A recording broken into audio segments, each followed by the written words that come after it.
Hello and welcome to Higher Voltage, a podcast that explores the ins and outs of higher education marketing and touches on all aspects of the business of higher education. We are brought to you by eCity Interactive. For more than 20 years, eCity has been creating marketing strategies, websites, and digital experiences for higher ed institutions large and small. Inspired by challenge and proven by results, eCity can help you solve the greatest challenges facing your institution today. My name is Heather Dotchel. You have most recently encountered me leading the marketing and communications teams at two Philadelphia area colleges. Welcome to Higher Voltage. Diversity and inclusion are not new ideas in higher education, especially with regards to university and college communications. Many schools have had diversifying their student body as part of their strategic plan for years. How do we, as higher ed communicators and as human beings, try to capture our aspirational campuses without creating materials that grossly misrepresent our campus demographics and without exploiting our current student population to do so? We have two great guests today to explore not only our physical representation in institutional communications, but also why this topic reaches much deeper into our campus culture.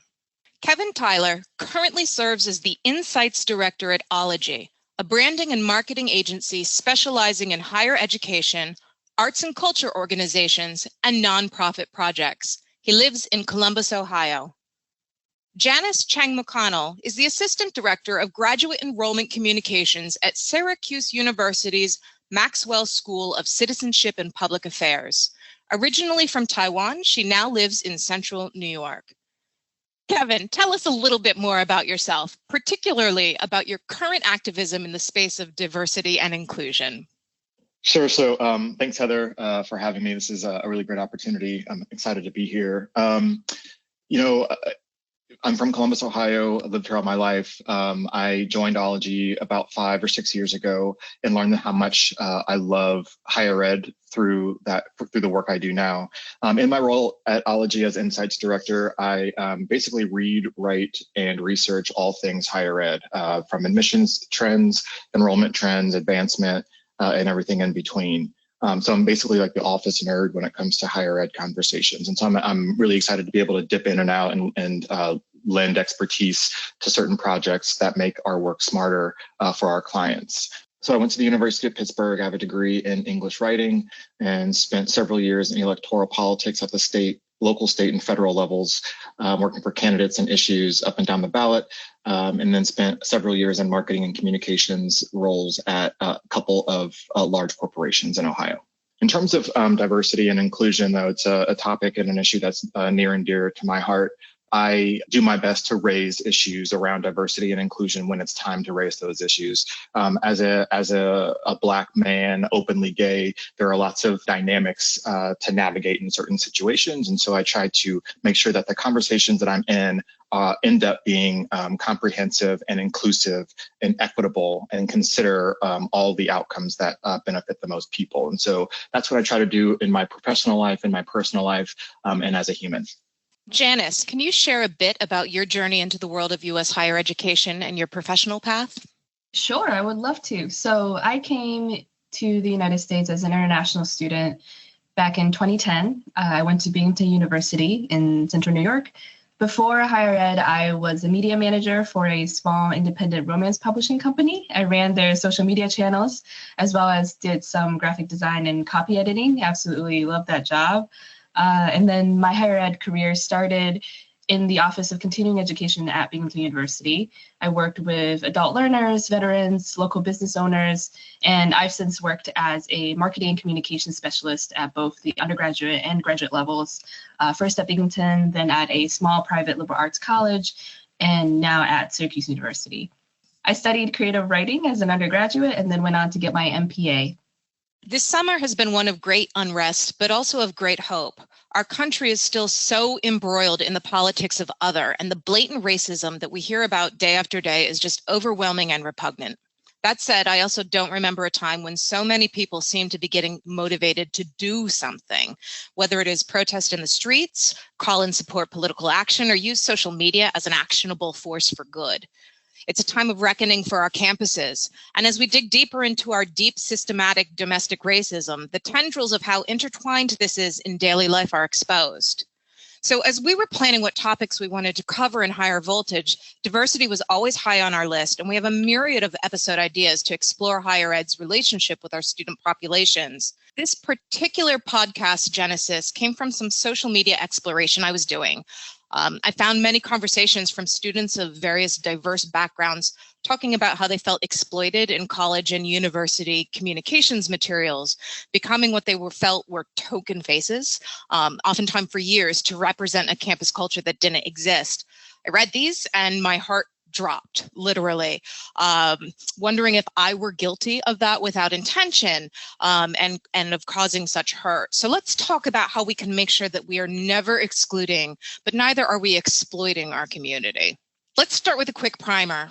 What is the difference between diversity, inclusion, and equity? Many of us tend to use these interchangeably, but they mean different things. Kevin, can you speak to the difference?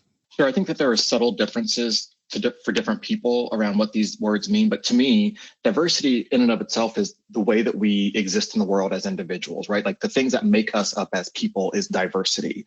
I think when you start talking about inclusion, it's about being invited to tables of influence or decision making or other sort of authority or power. And I think that is a different kind of level. And then when we talk about equity, that is about understanding some of the obstacles that are attached to who people are just by birth or by where they live, and endeavoring to remove those obstacles so everyone has an equal starting line and equal access to an opportunity. That's how I look at it in terms of my work. So these are not simple questions and simple answers, but you can certainly start by understanding them in a metaphor that's simple. So think of a party. Diversity is who is invited to the party. Inclusion is during the party who is being asked to dance. And equity is for those people at the party who don't want to dance, do they also have a way of enjoying and participating in the party? Diversity, inclusion, and equity are what I call threshold concepts. They start a conversation, but the dialogue cannot end there. You can't toss these words around, and that is all the work that you're doing. These are concepts that are based in human relationships and human actions, and they can only grow with very intentional human-centered design. You can't say, oh, let's hire a diverse candidate, air quotes here, and that'll be good enough. That'll make us inclusive. No, that's not good enough. A resource that I find helpful here is the Great Unlearn. It's a community-funded educational platform highlighting academics and experts of color, talking about racism, discrimination, and the intellectual unlearning you have to do, the emotional uncoupling that you have to do to understand what got us here as a nation and where we can go. The creator's name is Rachel Cargill, who's an author and academic herself, and you can find it, The Great Unlearn, on Instagram and Patreon at The Great Unlearn. So as I listen to the difference in definition, but also perception for these concepts of diversity, inclusion, and equity, we're not just talking about abstract things here. We're talking about people. When we look at the demographic shifts that are coming up in higher education, how do these shifts in student polls interact with these ideas on campus? Yeah, I think this is going to be really interesting, right? And this has been predicted for years now. And I think that higher ed institutions who haven't been planning for these demographic shifts, not just in race and ethnicity, but also in income levels and international students and all these other kinds of ways that we bring diversity and inclusion to a campus, that needs to be strategized. That's not something that you can just say you all are welcome here, because there's going to be a new vernacular that needs to be introduced to talk about what services and supports that are available on a campus. You also have to create those services and supports on your campus to back up the messages or the pictures and what you're telling people about the community and the culture of your space, because if those supports aren't there, the indication or the assumption is that this is not a very diverse place. And so there will be new needs for colleges and universities to meet for new people that institutions may not have had to deal with before. And so it's going to be an intentional act to start to attract new kinds of audiences, because the deliberation of those conversations depends on understanding who they are as people and attracting them to places that they fit in best. And we talk a lot about that on the undergraduate levels. Janice, do you see similar demographic shifts in the graduate and adult populations? Yes, definitely. We are having this conversation right now, very much still in the middle of the COVID-19 pandemic. And before that, the graduate studies environment was already seeing some shifts in demographics. But now, given the pandemic and the political climate, I think there will definitely be a lot of people coming back and reconsidering graduate studies as a way to move forward, as a way to shift careers. Our favorite word of the year is pivot, to pivot their lives and careers, and using graduate studies as a jumping off point. And so we will see, I think, not only a lot of undergraduate students who are going straight into graduate studies, but also returning adult learners who will need different services that have not been there before, who will need different advising directions that helps them see how graduate studies can put their lives back together, as it were. If I may add just a thought there, and I think that adult learner population is important to consider because they have different needs as well. And obviously we all know that there are millions of people who have some college and no degree. So when they start to come back, there will need to be different systems in place, because as you get older, new needs need to be met. And there are new challenges around how time is managed. And, flexibility is going to be the number one priority for these folks. And so when we talk about diversity and inclusion, when it comes to campus communities, age is going to be a factor as well, because as these jobs are being lost and people need to be upskilled or reskilled, it's going to have to, institutions will have to cater in a different way to a different group of people.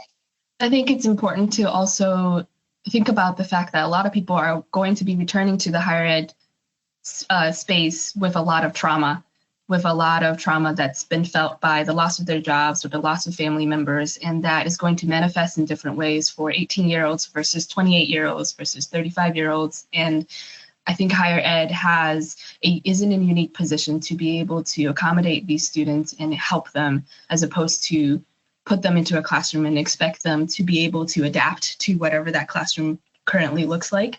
And I think it's really a time of opportunity in this particular aspect. So let's talk specifically a little bit more about the groups that we keep alluding to. So, of course, our initial reaction when we talk about diversity is saying, okay, let's make sure that our materials all have a wide gamut of faces and races and ethnicity in the background. I'll betray my age, the Benetton ad of higher ed publications. We're just not talking about students of color and making sure that they are represented in our materials. What other groups do college and university marketing and comm teams and enrollment teams too, since they work so closely with the recruitment materials, need to make sure that they are including in these materials to make sure that they are inclusive of all of our different populations, not just simply ones broken down by virtue of color? I think there's always a discussion within marketing communications teams about who to display and who should be the face of the university campus. And I remember, because I worked at a very small private liberal arts college, we were less than 500 students. Every single ad that we created, every single brochure, poster that featured students, we had to make sure that it actually was a student of the major, of the geographic region, of whatever it was that we were making the creative for. The student actually was someone who fit the bill, because students would call us out. I remember running a transfer campaign for transfer students, and we had a student as the face of the campaign who was not a transfer student. And that, I think, if I remember correctly, that was just because we were so small and we had a handful of transfer students who couldn't make it to the photo shoot session. So we polled another student who was not a transfer student, but it was our campus community very quickly responded, and students were not okay with that because it did not authentically represent who they were. And And I think that not only shows that students are paying attention to what you're putting out there into the world, but it also shows that they care about how they're represented to the outside community, especially if you're a smaller school and the fit and feel of your campus is the way that you're leading your admission communications. That is so important to make sure that whoever it is that you are putting into your imagery, into your videography, they are actually who you say they are. I think it's really important also, obviously, understanding all the different dimensions of diversity that a institution is trying to recruit is first and foremost. I think the second piece is that the imagery that you're using is going to be really important. I mean, I think for a long time in higher ed, I mean, when you think about higher ed, I think a lot of people think about the 5 different kinds of people sitting under a tree in the quad and like inside of a view book. And for a long time, that kind of image worked because it wasn't only about the college itself, but it was also about the idea of college and this intersectionality that exists on a college campus. But I think what people often forget is how important the language is that they use in their materials, right? And so when we're marketing for a college, it's about how broad or how many people we can touch with a single piece, right? A view book, there's usually one version of a view book, right? And that version is supposed to connect to, engage, and attract so many people. And is that really fair? Is that view book really built to do that amount of work, right? And so I think language is important. I think understanding student experiences, I think understanding where people come from and understanding how historically different kinds of people come to industries or institutions that we trust and have a different kind of feeling about that, right? So, historically, African Americans, Black people couldn't be educated with other people historically. And so we have a whole other system of higher ed in HBCUs that exists now. And so what does that mean when you're courting students to a predominantly white institution? There are different conversations that have to be had that they would have at an HBCU. So I think the industry needs to prepare itself to be held more accountable, because let's be clear, we are in an age of simple validation, right? If someone hears a message from an institution, it is easily Googleable to see how accurate that message is, whether it's via social media or some review, whatever it is, professor reviews, it's all easily confirmable. And so institutions are going to have to educate themselves on how they want to attract and recruit these students in really, and I hate to say this word, authentic ways that are valid and real. Okay, so how can institutions both acknowledge they're not as diverse as they should be, or there are historical reasons they are not diverse, while encouraging their prospective student, faculty, and staff to join their community? I love the point that Kevin made. At the end of the day, higher education is a product, and how do you market that product to your potential buyers / customers? It really frames the way you can approach something like a view book. And I think you don't have to come from a perspective of automatic assumption of guilt that you are not diverse. I think that's the lazy way out. I think you need to have a discussion, or higher education leadership and the relevant offices need to be around the same table and talk about, why are we where we are? Why does our student population look like this? What have been the previous enrollment practices that have led to this? What are on-campus retention activities and programs that have led to certain students thriving on campus while other groups of students did not? I think it can't just be we're not diverse enough, quick slap someone in a wheelchair on the brochure. Like that doesn't work. That's not authentic.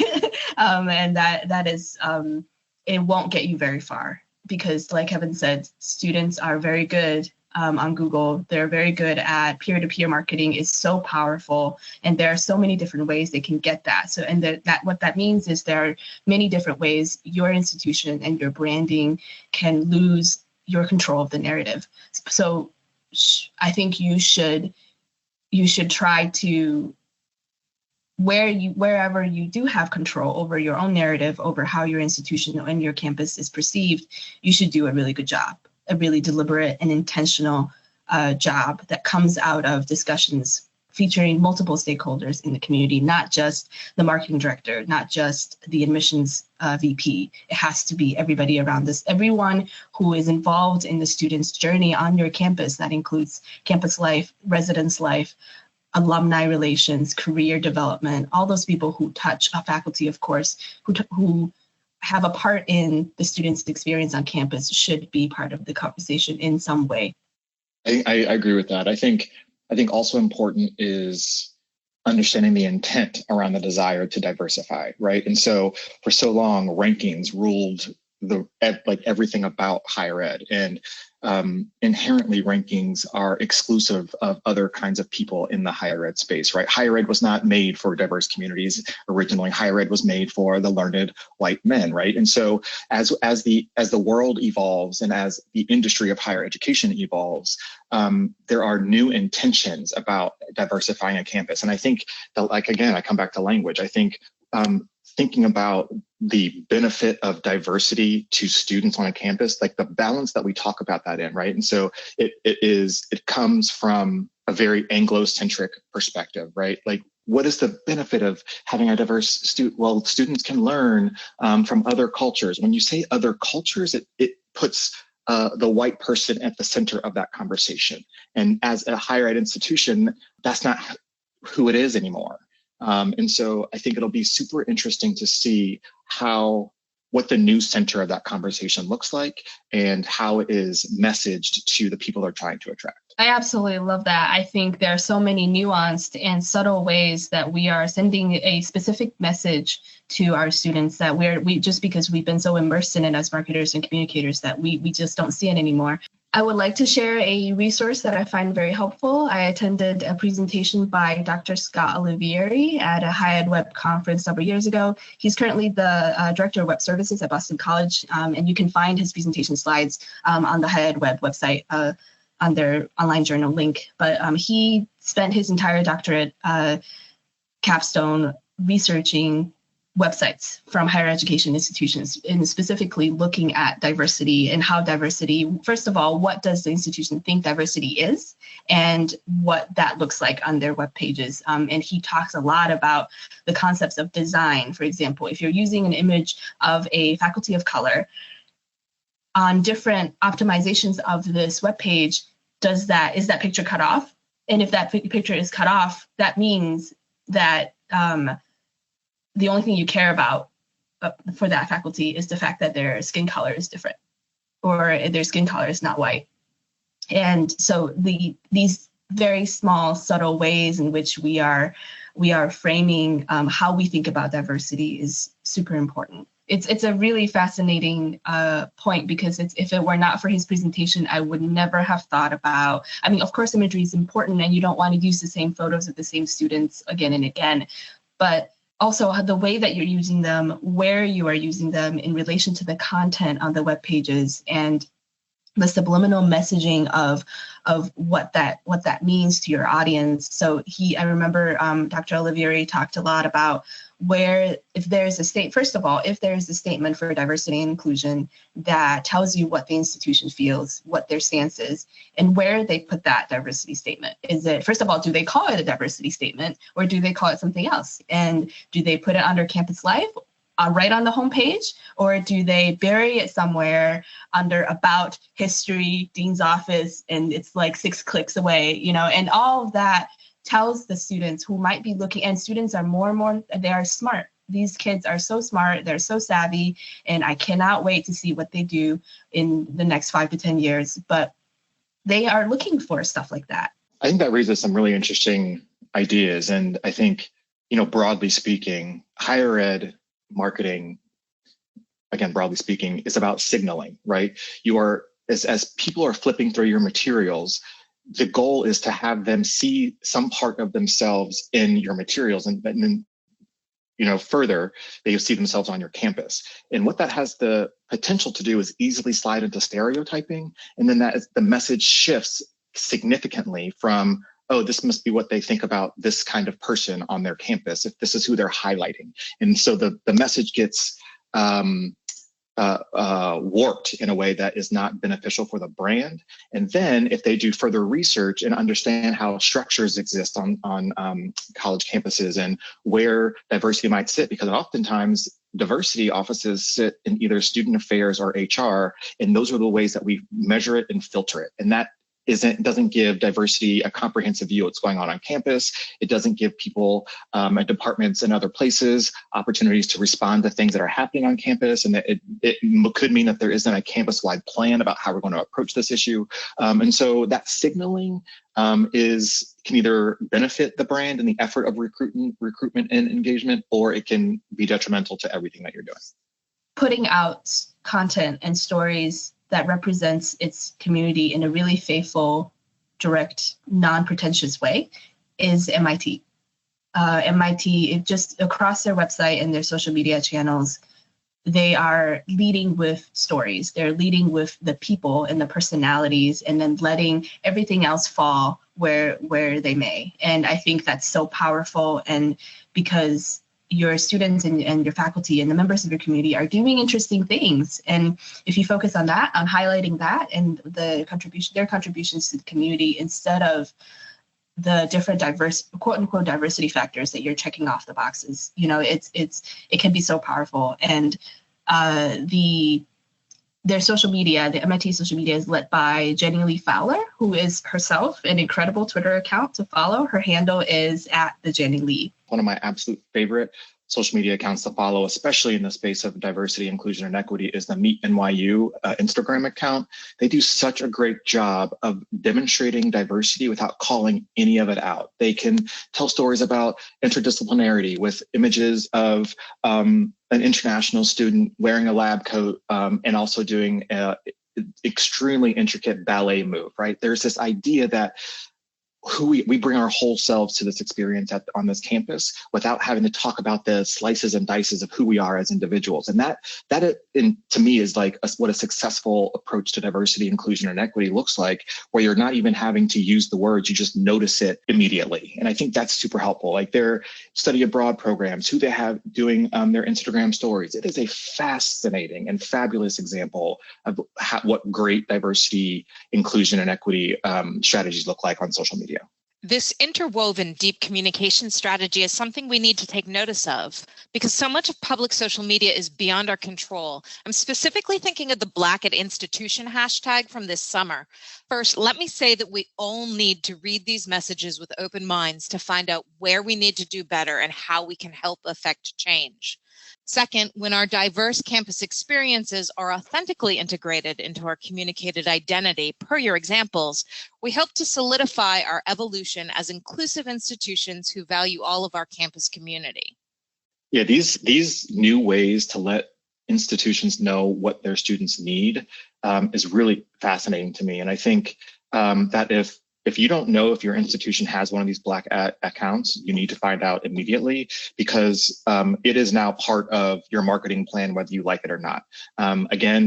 This is we live in a very verifiable world. And if a student gets your view book or email or whatever, visits your website, and there's a story being told there that they happen to run across a very contradictory story on while they're scrolling through Instagram, you're going to have a problem on your hands, right? You're going to not get that prospective student. You might lose prospective donors.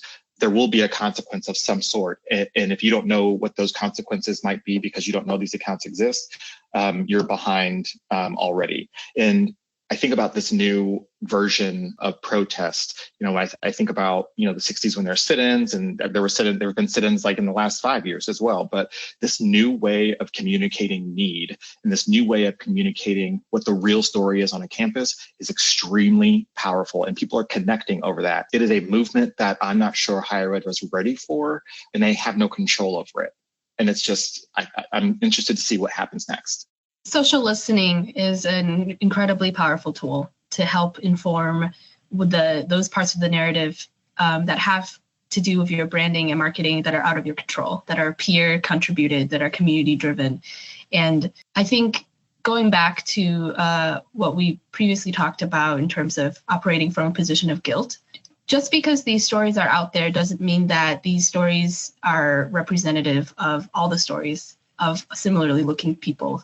you don't get to define student experiences. Students define student experiences. And if all the programs that are coming out of your diversity inclusion office or multicultural office or whatever it is that you're calling it is purely reactive to the things that you are hearing, you can't stop there. Keep going, dig deeper, talk to more people, include more stakeholders in your. I hate the word focus groups. Kevin hates authenticity, but I hate focus groups. But just call them conversations. Have conversations with people. Don't assume that you know what their experiences on your campus must be like. I think that's a great point. And I do have to give a major shout out to Liz Gross and her team at Campus Sonar for excellent social listening toolkits and consultation that they provide to institutions across the country. So I have to give her a shout out. They have a great team over there. We've spoken about who is represented in marketing collateral, but who makes these choices and whose biases, subconscious and conscious, impact these choices? So not too long ago, I wrote a piece for Campaign Monitor that kind of talked a little bit about this. As a marketer, as a gay Black marketer, I have an opportunity every single day to ask new questions about how we're demonstrating what happens on the culture on a college campus. And as marketers, we all have that opportunity every single day to ask new questions about how we're telling the stories of our campuses. All it takes is one brave person to say, maybe we could, change the dynamic of this image by putting something that actually exists here, number one, but also changes the way that this image or this piece might be received, right? It doesn't mean that piece that has this new image needs to be a targeted mailing to that the people who fit into the audience that you have now depicted in this piece. But it does change the conversation around culture and openness and how welcome you are, right? But because having the traditional picture of those 4 or 5 people under a tree, the Benetton ad, as Heather referred to earlier, is no longer actuality. And so how can you reframe the conversation around admission and recruitment, but also how can you reframe your brand as one that is open to all, right? That has the supports that back up this message that you're putting out into the world. And that's incumbent upon the people who are developing the materials. That is a conversation. If you don't understand the dimensions of these diverse audiences, then you can't make smarter decisions about who to portray and who to feature and who to lift up in your materials. And that's just kind of that's low-hanging fruit that can be taken advantage of at any point. I guess the other thing, though, is to make sure that this is, like I said it already, but to make sure that this actually exists. And I think the intent has got to be the primary driver. Are we doing this because we actually want to make people think that we are who we want to be? Or are we doing it to chase a ranking or to chase a group of people because we have a deficiency in that space? I think that's a conversation to have among your teams. That's only you can decide what is driving these new decisions. But if what you're depicting does not exist, that's a major foul. And making sure it exists is incumbent on each of us when we're going through policy at institutions and all of the pieces behind the scenes that form the identity that aren't out there in a public brochure. So if you're sitting around the table and I'll pick on dress codes, you're talking about dress codes on campus. You cannot dictate, for example, that sneakers need to be of a certain quality and this and that, because what you're doing there is taking these assumptions of the resources your students have and putting them in a very visible way. Like, those things matter. And as somebody, as part of that community, if you are truly trying to make an inclusive space, we have to be willing to speak up every step of the way, from policy meetings to that glossy brochure and everything in between in order to do that. While it is incumbent on the people of a campus community to create inclusive spaces and brave spaces. It is also incumbent on the administration and the institution overall to set those people up for success. So not having repercussions for speaking out, not having repercussions for being brave and asking those questions that have never been asked before.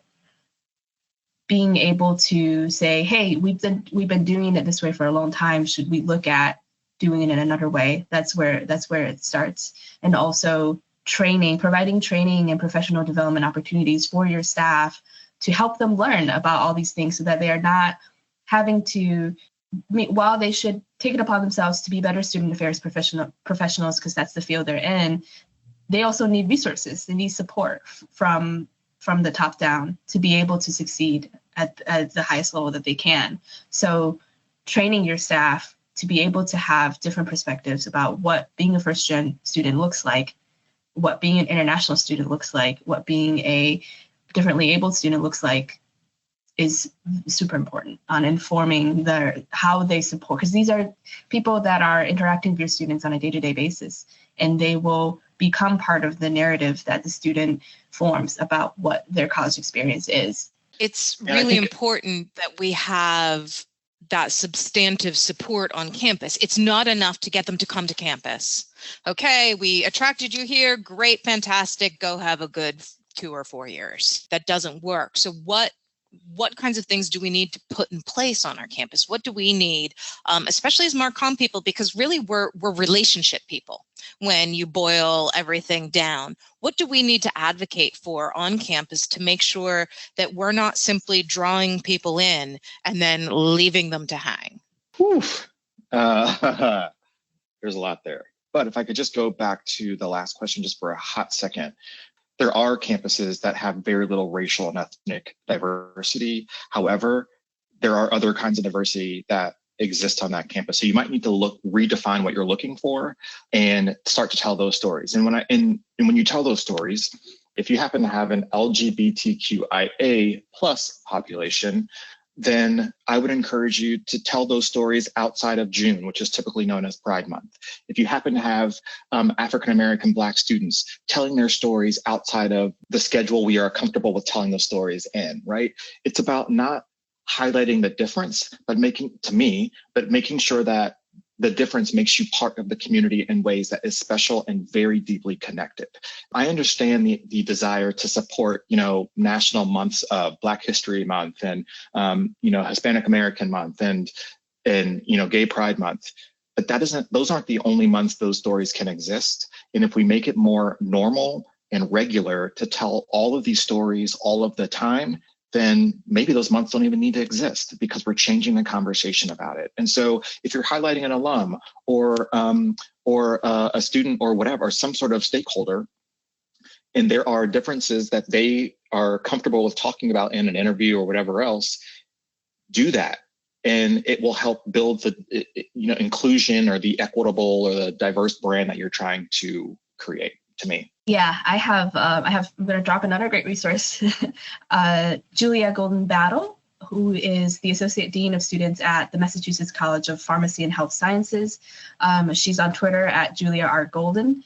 She said that diversity and inclusion work is both a process and a goal involving self-reflection. And I think what Kevin said about portraying your campus in a way that is true to you, by redefining what diversity means to you, by redefining what your goals are. And it's important because it's both an ongoing process that will always be evolving and changing as different generations of different groups of students come through to your campus, and also a goal. And I think having that sort of two-pronged approach with this can help inform your strategy in a better way, in a more sustainable long-term way.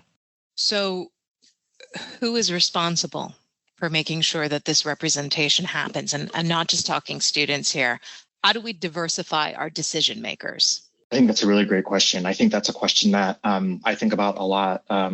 Again, I write a lot of stuff about higher ed. And one of the things that I strongly believe in is that there should be a cabinet level DE&I officer at every single campus.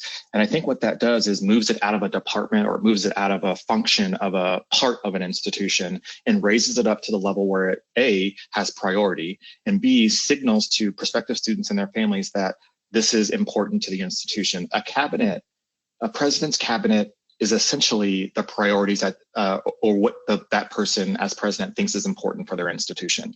And so when you see someone who is a DE&I person sitting right next to the president, that is an indication to me that they have their ear on very important issues that are affecting the campus. And not only do they have their ear, but they also have purview or visibility into the entire campus. And, UK does a really great job with some of this stuff, and they have weekly meetings, and here are some of the things that we're hearing on campus around some groups of students, and that they're unhappy about these things. They can start to strategize how to meet the needs that these students are expressing, so that they can get in front of it. And that's what that gives you when you have someone at the table who's only thinking about DE&I work.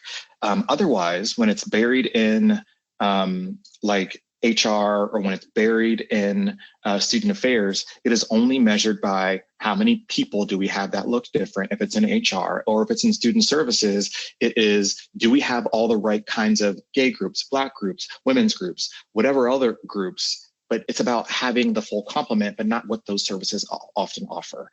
Nor are those services or those groups always equipped to handle problems that arise from groups that have legitimate concerns about some of the cultural characteristics of your campus. So those models, while they have worked for a long time, diversity, equity, inclusion has now elevated itself into another stratosphere. And if higher ed institutions aren't restructuring themselves to answer that or to recognize that, they're going to have a huge hill to climb, Yeah. Who's on your board of directors?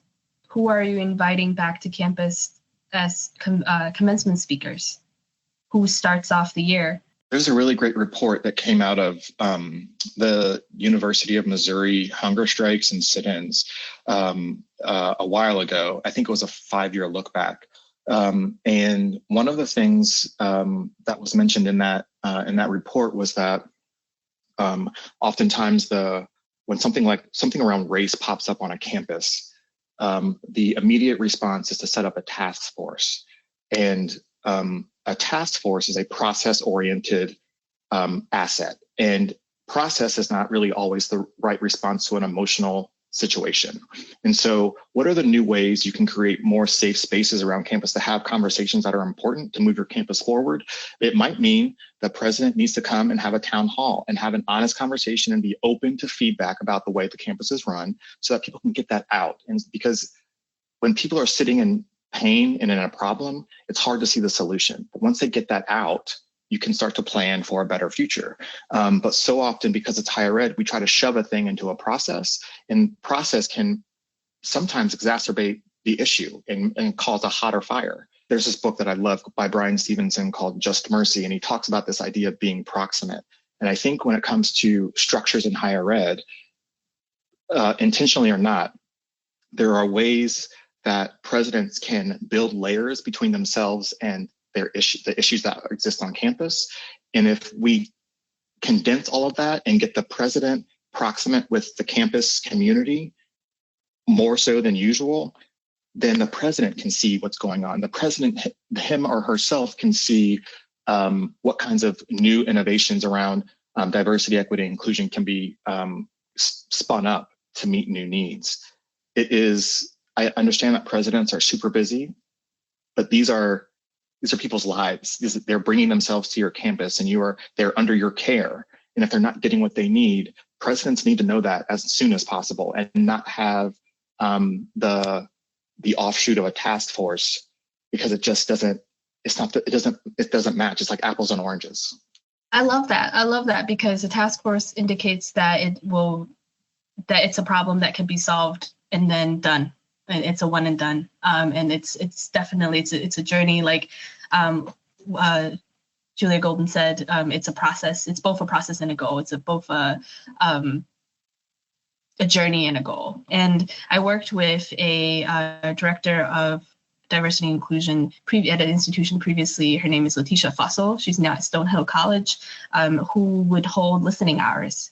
And that's exactly what they were. They were just listening hours after major campus events, after tension between student groups happened in the community that she knows about.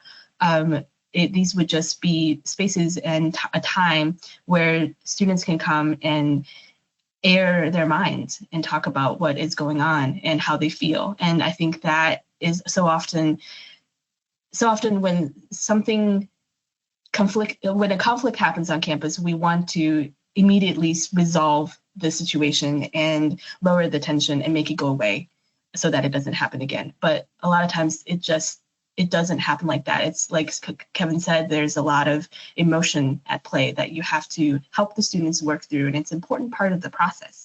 I think it's going to be really important, especially moving forward, that institutions have their finger on the pulse of what's happening in society. As institutions of higher learning, I think there's an expectation that there's a response to things that affect human hearts, right? And things like Black Lives Matter, and making sure that there's a statement that goes out that you stand behind and that you're supporting with actions and plans to, reach the goals that you've laid out for yourself are going to be very important. Because if you don't do those things, you are sending a message by not sending a message at all. And so, a couple of years ago, it was a sexual assault, and have institutions made statements about, we don't stand for this, and here's what we have done. Here's what we put in place to combat some of these issues. Similarly, the conversation now is about Black and other people of color, BIPOC individuals. And so making those statements is an indication of where you stand on an issue. And you might lose people for that. You might lose, there could be schools just based on their geography that you're just like, we don't do that, and that's fine. You will attract the people who you want to by either saying something or not saying something.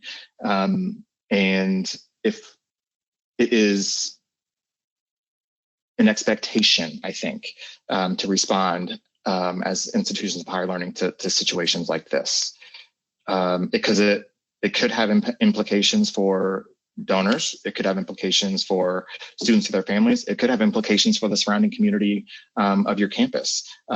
Cities and towns are also stakeholders for your campuses. And if people don't feel welcome on your campus or see things that might not operate, you might not get their support for whatever you need their support for. So understanding what's happening in the world and making sure that there is a position is going to be part of the marketing as well. Everything right now is marketing. There's not one part of higher ed that is not marketing right now, because the higher ed as an industry is vulnerable, and every single institutional brand is vulnerable. So while you're sitting in meetings trying to figure out what stories to tell for your view book or your yield piece, or what stories you're going to tell in your alumni magazine, there are other things going on that people are seeing and they're using to make decisions about the quality of your school, the inclusion that you have at your school, the equity that you have at your school, whether you have planned for it in your marketing calendar or not. So it's important that you understand that everything is marketing. If you operate as humans first, you should be good. All right. Well, that seems like a great place to wrap. Thanks to both of you. One of the things we like to do is we are ending our episodes is to get a little glimpse into your lives beyond higher education. So our question this week's, what are your side hustles? There is no life beyond higher ed. I'm just kidding. No, there is not. So I like to write, and I have started a little food blog on the side on Instagram.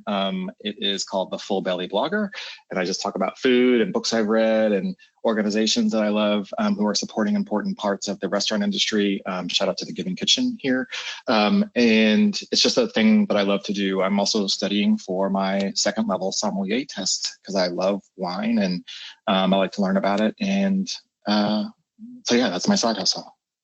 So I am working in the United States as a foreigner with a work visa, which means I haven't been allowed to have any paid side hustles other than my main job until very recently when my status changed. So I'm happy to say that I now write for Vault. I copy edit and do media design by commission. And I also play tabletop role-playing games like Dungeons and Dragons and Call of Cthulhu. The last one there isn't paid, but that is A-OK. Kevin, where do we find you? On Twitter, I am Kevin C. Tyler, number 2. Tyler is Tyler. And then I am KC Tyler on Instagram outside of the Full Belly Blogger. Well, that's a wrap. We're grateful to both of our guests for taking their time to join us today, and we're looking forward to more great conversations with higher ed thought leaders in the weeks and months to come. If you'd like to explore our topic further, please feel free to reach out to me on Twitter @Dotchel.